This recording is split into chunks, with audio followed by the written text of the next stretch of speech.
ദേശീയപാത വികസനത്തിന്റെ ഭാഗമായിട്ട് റോഡ് വീതി കൂട്ടുന്നതിന്റെ ഭാഗമായിട്ടാണ് ഇങ്ങനെ മരം മുറിച്ചിടുന്നത്. റോഡ് വേണം, കാര്യങ്ങൾ വേണം, ഓക്കെയാണ്. പക്ഷേ ഈ ഭൂമിയുടെ അവകാശികൾ മനുഷ്യൻ മാത്രമല്ല, മൃഗങ്ങൾക്കും ഈ നാട്ടിലുള്ള സർവ്വ ജീവജാലങ്ങൾക്കും അതിൽ ജീവിക്കാനുള്ള അവകാശമുണ്ട്. പക്ഷെ ശരിക്കും നമുക്ക് ആ ഒരു വീഡിയോ കണ്ടു നിൽക്കാൻ കുറച്ച് ബുദ്ധിമുട്ടുണ്ട്. കാരണം അങ്ങനെ പെടഞ്ഞു മടിക്കുന്നത് കാണാൻ അത്ര നല്ല രസമുള്ള കാര്യമല്ലല്ലോ.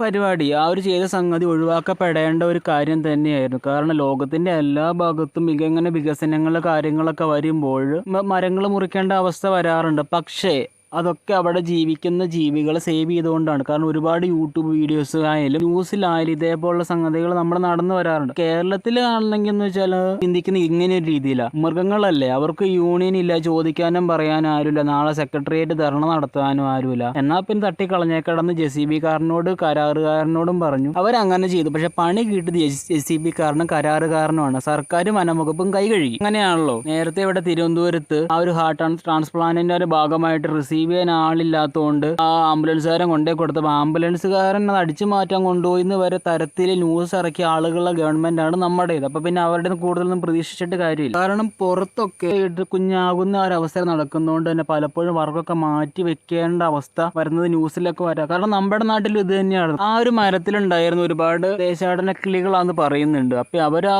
പുറത്തുനിന്ന് വന്ന് ദേശാടനം നടത്തി കുഞ്ഞുങ്ങൾ ആ ഒരു സമയം കഴിഞ്ഞുമ്പോൾ അവർ പോകുന്ന ആ ഒരു പ്രോസസ്സാണ്. അങ്ങനെ വർഷങ്ങളായിട്ട് നടക്കുന്നതാണ്. അപ്പൊ അവർ വന്നിരിക്കുന്ന മരമായിരിക്കും അത്. കാരണം പക്ഷികൾ കൂട് കൂട്ടുന്നവർക്ക് സേഫ് എന്ന് തോന്നുന്ന സ്ഥലത്തായിരിക്കുമല്ലോ. അപ്പൊ അവരുടെ സുരക്ഷിതമെന്ന് തോന്നിയ സ്ഥലത്താണ് അവർ കൂട് കൂട്ടിയത്. പക്ഷെ ഇങ്ങനെ സംഭവിച്ചു പോയി. ഇങ്ങനെയൊക്കെ ചെയ്യുന്നതിന് മുമ്പ് തന്നെ എന്തോ ഒരു വഴികളുണ്ട്. ഇതൊന്നും ഇവൻ അവിടെ കോൺട്രാക്ട് എടുത്തിയാക്കോ അതിന്റെ മുകളിലുള്ള ആക്കോ വിവരം ഇല്ല എന്ന് വിചാരിക്കുക. അവരുടെ നാട്ടുകാർ പറഞ്ഞതാണ്. നാട്ടുകാർ പറയുന്നുണ്ട് അങ്ങനെ നേരത്തെ അടുത്ത് തന്നെ അങ്ങനെ സംഭവം ഉണ്ടായപ്പോൾ നാട്ടുകാരെ വിലക്കിയതാണെന്ന് പറയുന്നു, ഇങ്ങനെ ചെയ്യരുതെന്ന്. പക്ഷെ അതിനൊന്നും വകവയ്ക്കാതെ തന്നെ മരം മുറിച്ചിടുകയാണ് ചെയ്തത്. പക്ഷെ അങ്ങനെയല്ലായിരുന്നു. കാരണം ഒരുപാട് വഴികളുണ്ടല്ലോ. അപ്പൊ നമുക്ക് കൊമ്പുകൾ മുറിച്ചു കഴിഞ്ഞാൽ ചിലപ്പോൾ അവരത്ര സേഫ് അല്ലാന്ന് തോന്നിക്കഴിഞ്ഞാൽ അവർ പറന്നു പൊക്കോളും. എല്ലാ ജീവനും വിലപ്പാട്. കാരണം ഒരു ജീവൻ എടുത്തതിന് ശേഷം പിന്നെ അത് അങ്ങനെ റിഗ്രറ്റ് ചെയ്തിട്ട് കാര്യമുണ്ടോ? നമ്മുടെ കയ്യിൽ നിന്ന് അങ്ങനെ തെറ്റ് പറ്റിയതിന് ശേഷം മൃഗങ്ങളെ കൊന്നു കഴിഞ്ഞാൽ പിന്നെ കേസൊന്നും ഇല്ലാത്തതുകൊണ്ട് പിന്നെ ആർക്കും എന്തും ചെയ്യാം.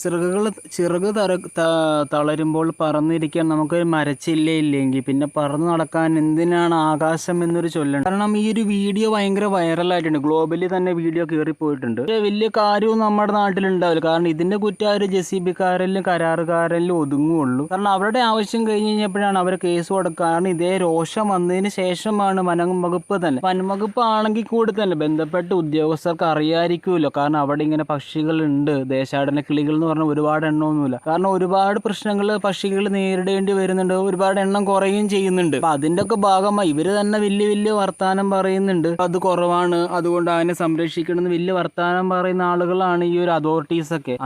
എന്നിട്ട് തന്നെ ഇവര് ചോട്ടില് കോടാലി വെക്കേണ്ട അവസ്ഥ തന്നെ ഉണ്ടാക്കിയിട്ട് വലിയ വർത്താനം പറയാനാണ് ഇവന്മാരെ കൊള്ളാവുള്ളൂ. അത് വേറെ ഇത്രയൊക്കെ സംഭവിച്ചിട്ട് പോലും അതിനെ മറവ് ചെയ്യാനോ മാറ്റൊന്നും ഒരു സ്ഥലത്തേക്ക് കുഴിച്ചിടാൻ പോലും ഒരു മനുഷ്യനുണ്ടായിട്ടില്ല. നമ്മുടെ നാട്ടില് നമ്പർ 1 ആണ് സാക്ഷരതയാന്നൊക്കെ പറയുന്നുണ്ട്. പക്ഷെ ഇതൊക്കെ സാക്ഷരത കൂടിയിട്ട് കാണിക്കുന്ന പരിപാടിയാണോ? സാക്ഷരത കൂടിയ കോമൺ സെൻസ് കുറയുന്നുള്ള പ്രതിഭാസം ഉണ്ടാവുന്ന കേരളത്തിലാണ്. ഇതൊക്കെ പിന്നെ പിൻവാതിൽ നിയമനമായിരിക്കുമല്ലോ അല്ലെ? അത് മറന്നു. കാരണം മൃഗങ്ങൾക്ക് പോലും കുറച്ചും കൂടെ ഒരു വിവേകവും വകതിരിവും കാര്യങ്ങൾ മനസ്സിലാക്കാനുള്ള ഒരു ത്രാണി കുറച്ചും കൂടെ ഉണ്ടെന്ന് തോന്നുന്നു. സാധാരണയൊക്കെ നമ്മൾ പറയും നീ മൃഗമല്ലാടാ, പക്ഷെ ശരിക്കും അങ്ങനെ നീ മനുഷ്യനല്ലാടാ എന്ന് തന്നെ ചോദിക്കണം. കാരണം മൃഗങ്ങൾ ഇതിൽ നന്നായിട്ട് ബിഹേവ് ചെയ്യും. ഇപ്പൊ ചില്ലകൾ മുറിച്ചിട്ട് പക്ഷികൾ പോയിട്ടില്ല എങ്കിലും മരം ഉണക്കാനുള്ള എന്തെങ്കിലും നോക്കിയാൽ മതി. കാരണം അവരിയ്ക്കുന്ന ആ ഒരു എൻവയോൺമെന്റ് അല്ലെങ്കിൽ ആ ഒരു സംഗതി അത്ര സേഫ് അല്ലെങ്കിൽ ഉറപ്പായിട്ട് പക്ഷികൾ പറന്നു പോകും. അത് 100% ഓക്കെയാണ്. അപ്പൊ അങ്ങനെയാണെങ്കിൽ അത് പറന്നു പോയേനെ. അങ്ങനെയല്ല അത് വേറെ ഏതെങ്കിലും സ്ഥലത്തേക്ക് പോയേനെ, അത് രക്ഷപ്പെട്ടേനെ. അങ്ങനെയായിരുന്നു വേണ്ടത്. ഇപ്പൊ ഇവിടെ ആ ഒരു കേരള പ്രശ്നം വന്നു. ഒരുപാട് വീട്ടിൽ കുറ്റിയിടാൻ വന്നു, കുറ്റി വെക്കാനേ വന്നു. അപ്പോഴേക്കും നമ്മൾ നാട്ടുകാരെല്ലാം കൂടി സംഘടിച്ച് അടയാൻ പറ്റില്ല, ഇടി മേളം പോലീസ് അറസ്റ്റ് ചെയ്തിട്ടാണ് കുറ്റി വരെ ഇട്ടത്. ഇപ്പൊ അത് പൂട്ടിക്കെട്ടി എല്ലാം അറബിക്കടലിൽ കൊണ്ടേ കളയാൻ പറഞ്ഞിട്ടുണ്ട്.